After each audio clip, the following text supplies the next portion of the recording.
Well, as the weekend comes to a close, it does not mean we end things here at all.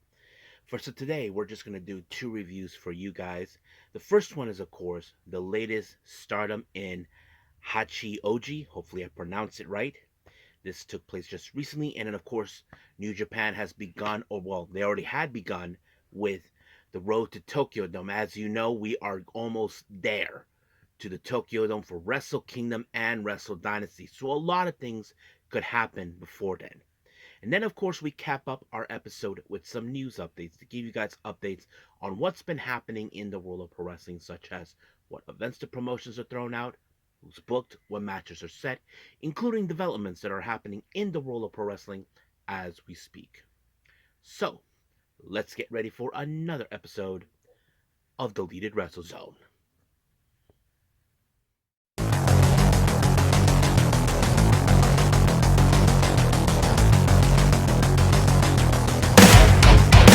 Are you ready? Get up, get up! Get up, get up! Get up, get up! Get up, get up! Get up, get up! Get up, get up! Hey everyone, welcome to Deleted Wrestle Zone, all things that it's pro wrestling with AEW, NXT, New Japan Pro Wrestling, TNA, the National Wrestling Alliance, various promotions, wrestlers, matches, and championships.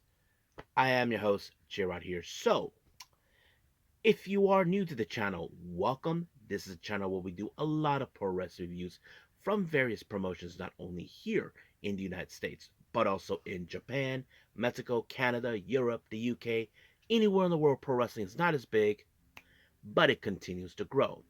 We also, of course, do discussion videos, talk about various topics such as the wrestlers themselves, the promotions, factions, storylines, whatever we want to talk about. We also, of course, do more news updates. If certain information was unable to be on this episode, we can either put it on the next one or on a separate video by itself. We also, of course, do real-time news updates to keep you guys on alert if something has happened in the world of pro wrestling that needs to be addressed as we speak. We also do the Unagi Sayaka Watch and various other cool wrestling content as well. So if you like what you see, please subscribe to us or click on that subscribe button. You'll be getting a lot of daily reviews and other cool wrestling content as well. But if you like this episode, please give us a like on the like button or a nice comment in the description down below. Now, all introductions have been set aside. I believe it's time to get some heat as we speak because it's getting a little colder. But let's begin with our very first review, and this one is from Stardom.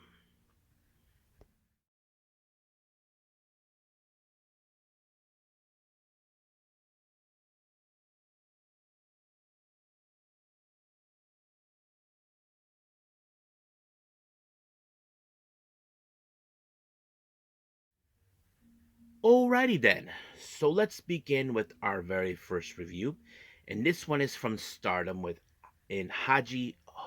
Hopefully I pronounce it right. If not, there we go. Our first match we have Rian versus versus Yuna Mizumori. Now, of course, in this match, many of you would consider how this was going to be. No doubt in our minds that, of course, Yuna Mizumori was going to win this match because she does have a bit of the more experience than Rian. She has less experience, maybe half a year, if I'm not correct, or maybe a little more. I'm not sure. But of course, it was going to fall into Yuna Mizumori. She applied like a somewhat reversed version of the Boston Crab, where she instead of course, having the opponent's body facing this way and the opponent and the person going this way. Well, she goes in the same direction, but of course, Rianne had no other choice but to tap out. Now, our next match, well, this one is a bit of a rematch from, I think, New Blood from last year. Many of you know their history so well. Waka Tsukiyama versus Aya Sakura. Those who know this, it was Waka who, in fact, um, Aya Sakura's superior when she first started out. And of course, Aya Sakura called her annoying. Now, I think some of you may question why would she do that? Well, who knows? But of course, Aya Sakura thinks that Waka has been just using the juniors in her perspective for her to try to gain some experience of her own instead of learning on things on her own instead. So that's always been something. And of course, Waka has been determined to have her join EXV, but we all know where she ended up. But there was a very interesting moment where Waka tried to do one of those striking kicks on Aya Sakura's, but it did not had no effect because we all know Waka does not have what it takes to do the same kind of kicks as Sakura does. So she asked her, did it hurt? And she said it did not hurt one two bit. But of course, Waka decided, okay, let's see if you can do it. So, well, it did hurt completely because she should have known. She even mentioned on her X account that she's going to try to work on it. Well, good luck. It takes a lot of practice. But nonetheless, Waka picked up the win when she applied. It looked more like an inside cradle. I'm sure Aya Sakura is determined to get that one win against her, but it's only a matter of time until she does. Now, our next match, we have a six-woman tag match. We have God's Eye, consistent of Rana Yagami, Hina, and Saki Kashima versus Stars, consistent of Koguma, Azuki, and Mayu Iwatani, basically the core members of Stars. So that kind of plays out pretty well. But the one thing that was interesting, now those who know this, Koguma has a thing trying to get Rana Yagami to do the Koguma dance. Well, Rana Yagami has no interest doing that. The only person that's tried who always enjoys it is mostly Saki Kashima. But of course, Kashima is telling her, you got to do it, girl. You got to do it. But she was not having it. But for some reason, Kashima decided to help Koguma. I mean, it kind of looks embarrassing for Yagami, but nonetheless, Yagami suffered the worst when she ended up being sent on by Azuki, allowing, of course, Stars to pick up the win. Now, our next match, we have a bit of an interesting prelim for this one. We have the members of Hate. We have Rina teaming up with Konami and Tekla. They take on Matoi and, of course, our winners of the Goddesses of Stardom Tag League, Wingori, Saya Ida, and Hanan. Now, of course, when it comes to Hate, we all know that they like to play dirty tactics. That's always been clear. But Tekla and Momonabe, of course, would never allow them to win the tag belts to prove their point. Even though Momo was not involved in this match, Tekla is determined to break her. But that's exactly what happened. The spray can once again was being played by Tekla thanks to Konami, and then of course Tekla pinned Hanan, and just like that, they decide to embarrass Wingori to show them that they're not going to take things lightly for them. Now our next match, we have an interesting prelim that we will see down the road. We have the members of Cosmic Angels, consistent of Sayaka Kurara and Natsupoi. They team up with, of course, Momokogo. Many of you may question why. Well, here's how it goes. Those who know, we have Neo Genesis involved, Miyu Amasaki, Maysida, and Starlight Kid. So each of them from both sides have their own perspective. Kurara is challenging Miyu Amasaki for the future belt. Natsupoi puts her white belt on the line against Starlight Kid, and of course, Maysida defends her belt, the high speed belt, against Momokogo. So think of that also part of the prelim type of thing. So that kind of sets it out. But however, who will build up the momentum in this match? That's always been the key point of these. But however, it was Maysida who picked up the momentum when she kind of power bombed Momokogo, and just like that, it was over.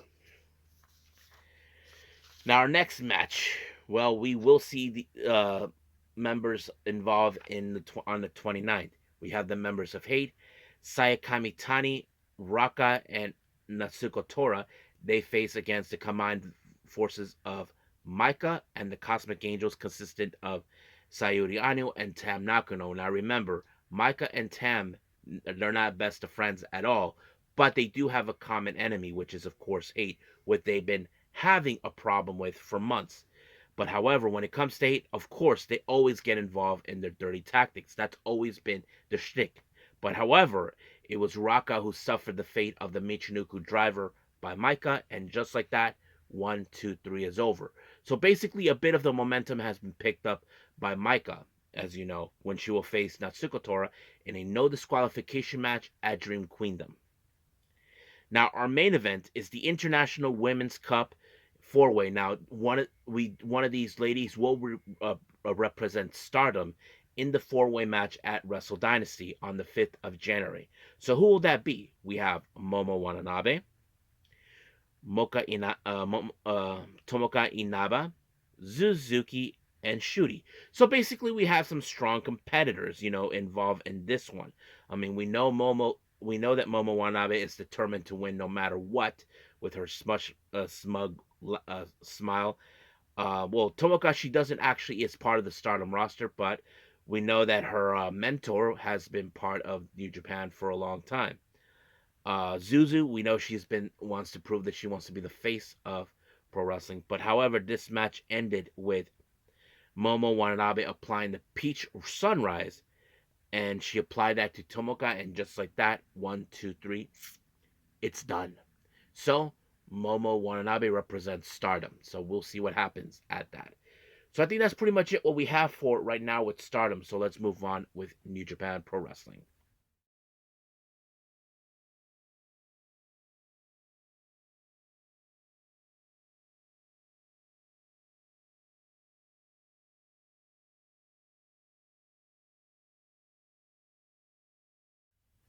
All right, our final review: New Japan Pro Wrestling Road to Tokyo Dome. This is day 4 for anyone to ask. Now, I haven't seen day 1, 2, and 3. I believe these are house shows mostly, but yeah.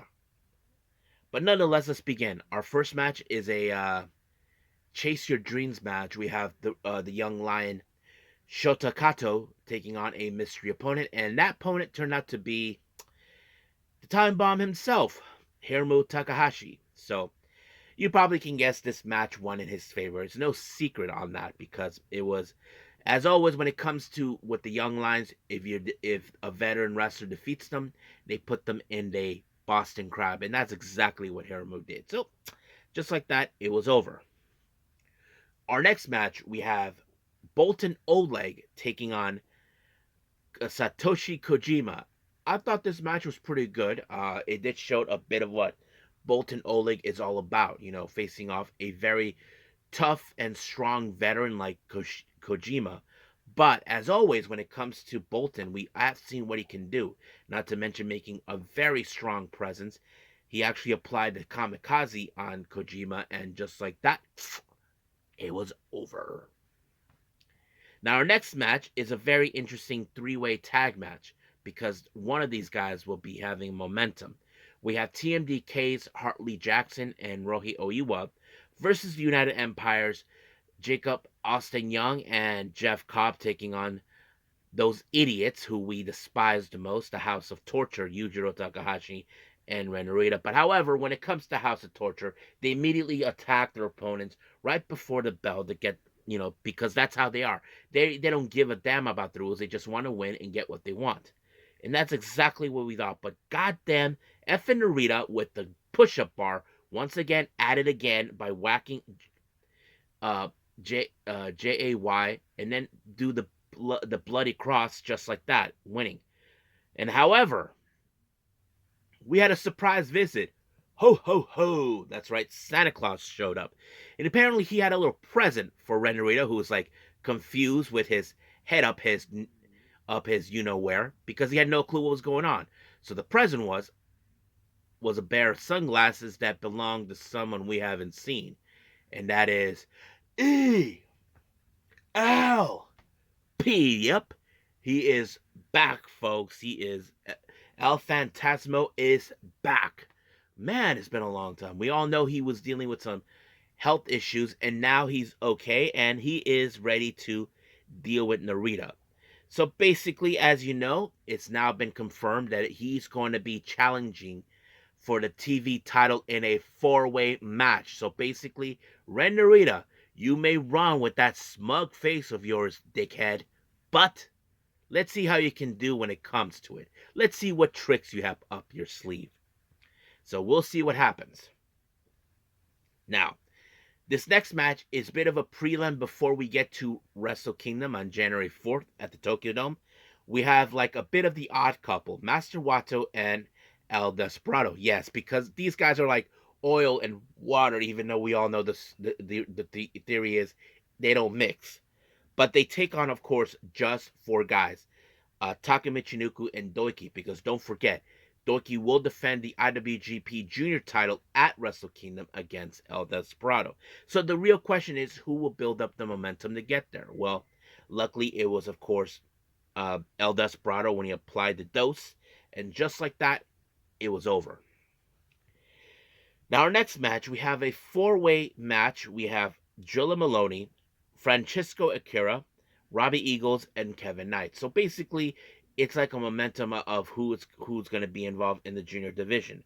But when things seemed like it was normal, F and Clark Connors showed up out of the blue once again with that. But luckily, oh, thank God, TJP took matter of his own hands. But it was Robbie Eagles that pinned Maloney, and just like that, it was over. So I'm sure the Bullet Club War Dogs are not happy with the results on this.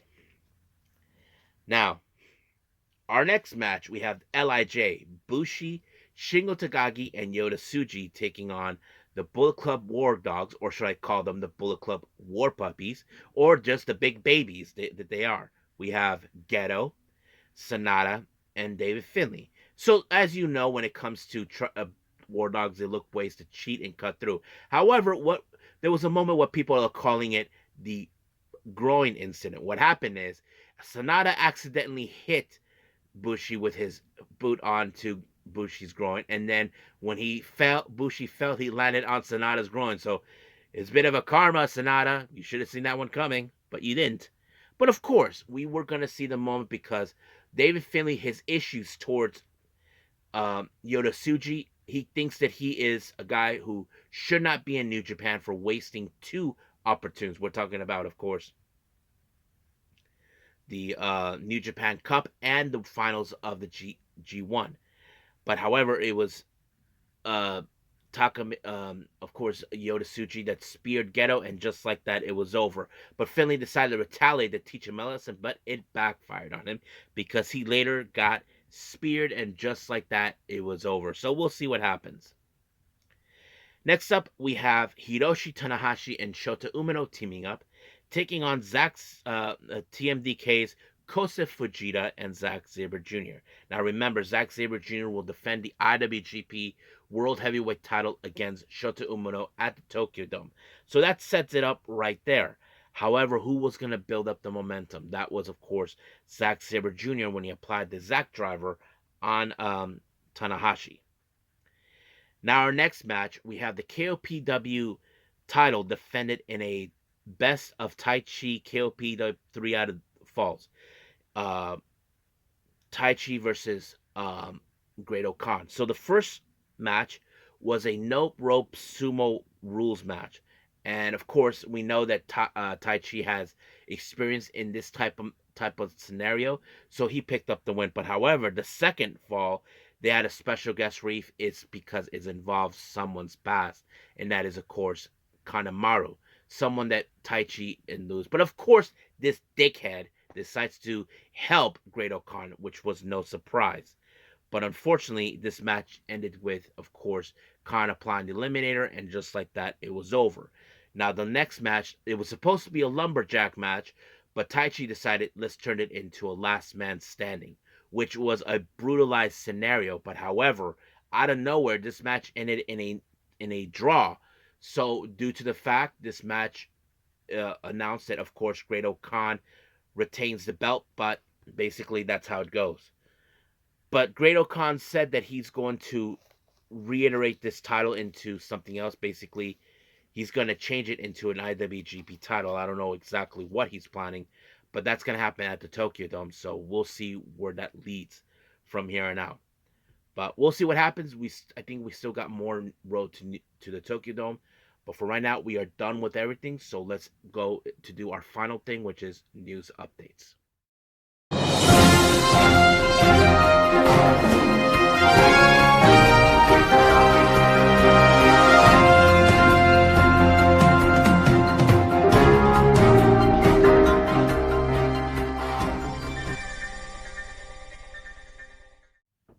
Okay, so welcome to our news update. So right now, let's begin with upcoming events with the promotions. As you know, on the 28th of December in Seattle, we have GCW's Take Care. They just announced Josh Barnett will be there. So any Josh Barnett fans, check it out. As you all know, we have the Wrestle Dynasty on the 5th of January in 2025 at the Tokyo Dome. As you know, we got the International Women's Cup four-way. So now it's been confirmed four representatives involving four different promotions. Representing AEW, we have Willow Nightingale. Representing Ring of Honor, the current ROH Women's Champion Athena. Representing Stardom, Momo Watanabe. And then finally from CML, we have Persephone.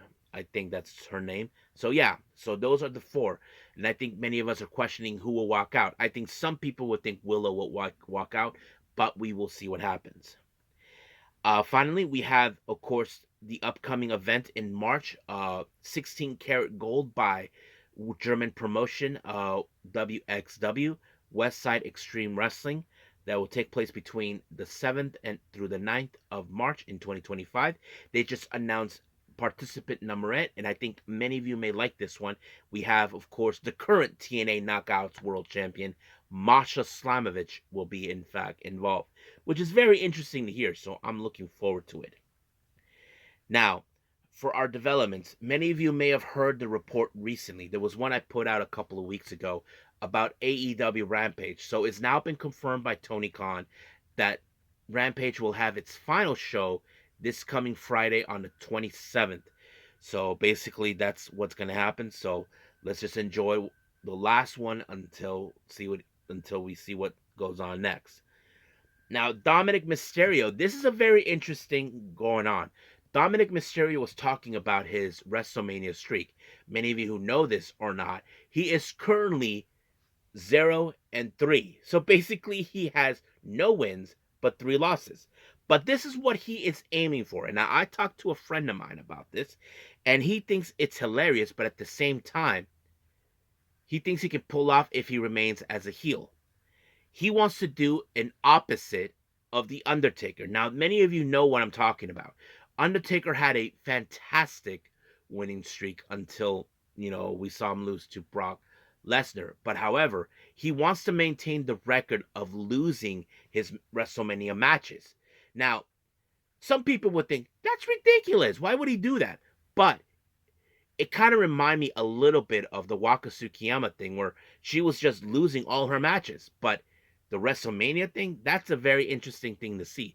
I mean, if he pulls it off, I give him hands down, you know, some thumbs up on that. So let's see how that rolls up. Now, Natsupoi recently was talking to Tokyo Sports about Sareee. Many of you know this, and those who don't, that Sareee and Natsupoi are in fact best friends. They were trained by the same person. Natsupoi was talking about Saree's, award for winnings. Hold on, let me pull it up real quick. Talking about how she winning the Tokyo Sports Women's Pro Wrestling Grand Prize, and this is what she had to say. There was a time 5 years ago when she almost won, but she didn't win, and we both really disappointed. So this year, when she finally won the award, I was so happy that I treated her with an Italian meal. Seeing Sareee win, it made me want to win the Women's Pro Wrestling Grand Prize too. So it's interesting. It's more like if she wins, she'll be happy for her. And now it's like Natsupoi wants to aim for the same thing. I think we should see her do it. I think she can pull it off. So we will see where that goes. Now, many of you saw what happened in Final Battle this past last week on Friday. We saw the return of Bandido, but unfortunately, something has happened during he suffered a concussion when he first reappeared, and this is what what's his name Meltzer reported on Bandido. We were told that Bandido did suffer a concussion on Friday night from landing on his back on his head doing a missile dropkick after Jericho won over Matt Cardona. So basically, he is injured, but we will see how far it is. We know that wrestlers who suffer concussions have to follow a certain protocol to ensure they're ready to clear. So we will see what happens. So hopefully, He does come back 100%. But for right now, we'll leave things as it is and leave it as that. But as of right now, let's just call it a day. Well, I hope everybody enjoys this episode coming up. Um, well, we probably have the New Japan stuff, and of course, I think we have Mighty Gold as well. The recent event that took place on the 20th. So we'll probably do those, and I think there are some other events I haven't seen yet, but we will see how that goes. So I'm gonna let my day happen. So that's pretty much what's gonna happen. More Japanese wrestling styles. So we'll leave it at things as that for now, but we'll see how we progress. So, but until then, I will see you guys in the next DWZ time. Same DWZ channel.